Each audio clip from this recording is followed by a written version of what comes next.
Jose আছি পুরো এখন পুরো। তো আরেকজন আসবে এখান থেকে একসাথে সোনপুরে যাবো, সেখানে বাইক রয়েছে আমাদের। তো এই যে এই রাস্তাটা আপনারা দেখতে পাচ্ছেন না, এটা হচ্ছে পুরনো কেদারনাথের রাস্তা, ঠিক আছে।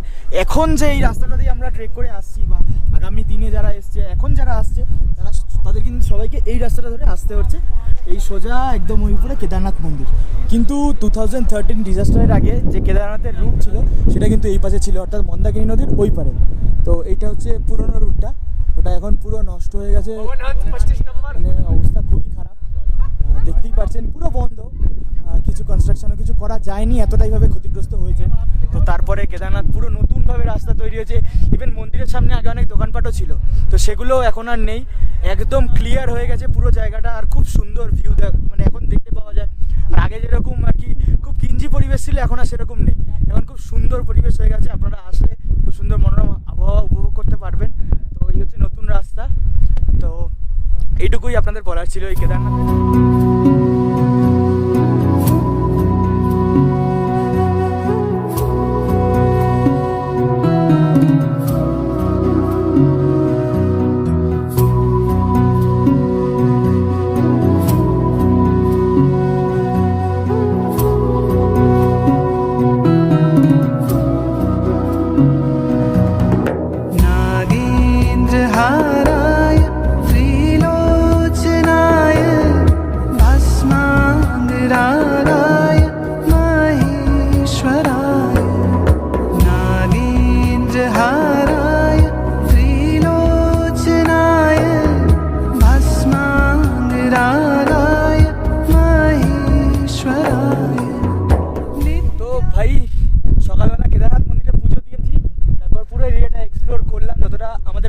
সম্ভব তো ইচ্ছা করছিল, হঠাৎ একটা প্ল্যান মাথায় এলো আর সুযোগটাও চলে এলো বাবা ভোলেনাথের জন্য। তো এখন আমরা রয়েছি এই এরিয়াটা, এটা হচ্ছে কেদারনাথের হেলিপ্যাড গ্রাউন্ড। তো হ্যাঁ সত্যি মানে বুঝতেই পারছেন যে ব্যাপারটা আসলে কী হতে চলেছে। আমরা এখন মানে এখান থেকে যে ট্রেকিং, যেটা আমরা 16 কিলোমিটার, গৌরীকুণ্ডের 2 কিলোমিটার, 6 কিলোমিটার মিলে টোটাল যে 20 থেকে 21 কিলোমিটার রাস্তাটা, তো ওটা আমরা এখন হেলিকপ্টারে যাবো। তো জীবনে একটা अधूरा सपना था, पूरा हो रहा है। हेलीकॉप्टर चलेंगे, वो पूरा हो रहा है। कुछ देर में हेलीकॉप्टर आएंगे, तो पता नहीं क्या होगा। और अरे कुछ मन में नहीं है बोलने के लिए, तो पहले हेलीकॉप्टर आने दो, पूरा दिखाएंगे कैसे हम लोग जा रहे हैं, हेलीकॉप्टर कैसा है सब कुछ दिखाएंगे। तो चलो जाते हैं। अभी जानी ना अपना सुनते पाচ্ছেন কি না, তো ফাইনালি হেলিকপ্টার ওটা সবটা পূরণ হচ্ছে, হেলিকপ্টার আসছে। तो लेट्स सी क्या क्या होता है। तेरा ऊपर नहीं करूँगा, ठीक है।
হ্যালো গাইস, তো জাস্ট হেলিকপ্টার থেকে ঠিক আছে, আর খাচ্ছি কি জোসে আছি পুরো এখন। তো আরেকজন আসবে নিমাই আসবে, ওর জন্য ওয়েট করছি। তো তারপর এখান থেকে একসাথে সোনপ্রয়াগ যাব, যেখানে বাইক রয়েছে আমাদের। ওখানে আজকে সোনপ্রয়াগে আমরা থাকবো। হ্যাঁ, আমরা ওখানে সোনপ্রয়াগে থাকবো, রাস্তায় গাড়ি চালাবো না। সোনপ্রয়াগে থেকে কালকে সকালে বাইক নিয়ে জানি না কোথায় যাবো, তো রাত্রে আগে হোটেলে যাই, রাত্রিবেলা তারপর ডিসিশন হবে। আমাদের তো এরকমই হয়, হোটেলে বসেই ডিসিশন নিয়ে কোথায় যাবো। হেলিকপ্টারটা 5 মিনিট আগে ঠিক করলাম যে চড়বো, তো 5 মিনিট হয়েছে। তো ঠিক আছে, চলো। হাই এভরিওয়ান, আমরা এখন গাড়িতে বুলেরোতে আছি। আমরা তো হেলিকপ্টার থেকে এলাম, তো কোথায় নেমেছিলাম? ফাটা। আচ্ছা, ফাটাতে নেমেছিলাম। তো ফাটা থেকে আমাদেরকে আবার সোনপ্রয়াগ যেতে হবে, কারণ ওখানে আমাদের ব্যাকে যেতে হচ্ছে, কারণ আমাদের ওখানে বাইকটা রয়েছে। বাইকটা আনার জন্য আমাদের আবার ব্যাকে যেতে হচ্ছে, তার জন্য আমরা বুলেরো একটা গাড়ি ভাড়া করেছি। তো সেইটা দিয়ে আমরা এখন যাচ্ছি সোনপ্রয়াগ। ওখান দিয়ে আমি ঝুলে আসছিলাম, গাড়িতে জায়গা ছিল না, মানে এতটাই লোড গাড়ি ছিল, গাড়িতে জায়গা ছিল না। আমরা দুজন মিলে গাড়ির পেছনে ঝুলে মোটামুটি 2 কিলোমিটার গেছি, তারপর গাড়ির ভেতরে জায়গাটা পেয়েছি। बाइक राइड किया, खच्चर का सवारी किया, हेलीकॉप्टर चढ़ा, गाड़ी का पीछे चढ़ा, भोलेनाथ ने सब कर दिया। চলো এখন যাচ্ছি আমরা, গিয়ে বাইক চাই সোনপ্রয়াগ গিয়ে কথা হচ্ছে। খাইয়ে দাও খাইয়ে দিই। হ্যাঁ,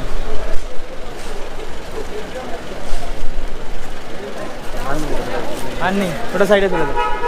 তো ফাইনালি আমরা সোনপ্রয়াগ পৌঁছালাম। এবার এখান থেকে গাড়ি নিয়ে 1 কিলোমিটার আগে সীতাপুর বলে একটা জায়গা আছে, ওখানে যাব। ওখানে আজকে রাতটা স্টে করব। আর এইটা হচ্ছে ব্লক রুম নাম্বার 7, খুবই বিশ্বস্ত জায়গা। এখানে আমরা আমাদের এক্সট্রা লাগেজগুলো রেখে গেছিলাম কি। তো এটা সম্পর্কে আমরা আগে সোনপ্রয়াগ যাই, তো গিয়ে কথা বলছি। ওকে, বাই। হ্যালো গাইজ, তো আমরা এই মুহূর্তে রয়েছি সীতাপুর, মতলব সোনপ্রয়াগ, যেখানে আমরা বাইক লাগেজ নিলাম। ওখান থেকে 1 কিলোমিটার মতো এগিয়ে, মানে কলকাতা থেকে 1 কিলোমিটার এগিয়ে, এই হচ্ছে ব্যাপার। মানে 2000 থেকে 1 কিলোমিটার কি 1 কিলোমিটার বাকি আছে কলকাতা থেকে। তো ঠিক আছে, এখানে আমরা আজকে রাতটা স্টে করব। আর হোটেলটার নাম হচ্ছে বিজয় প্যালেস।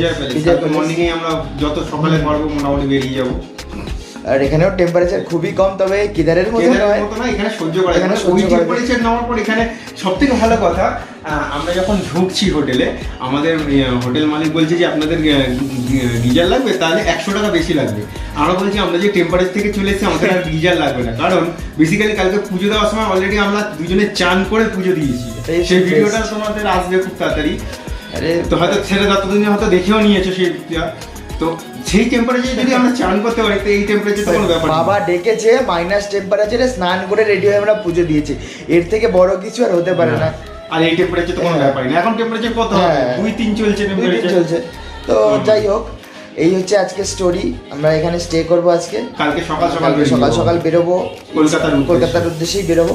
তো ঠিক আছে, চলো আবার দেখা হবে কালকে সকালে। Tata, good night.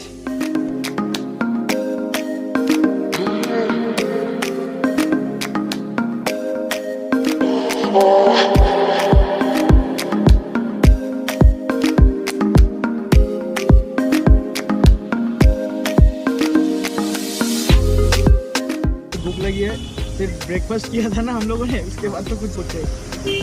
हम लोगों के पास सिर्फ यही इरादा था कि आज बात बढ़िया है। Thank you sir ji, bye. तो गाइस, এই अमरीश पंजाबी ढाबा থেকে আমরা সমস্ত কিছু কমপ্লিট করলাম। রাতো দোস্ত दोनों ने लिखे गया पानी ऐसा होता है, देखते हैं।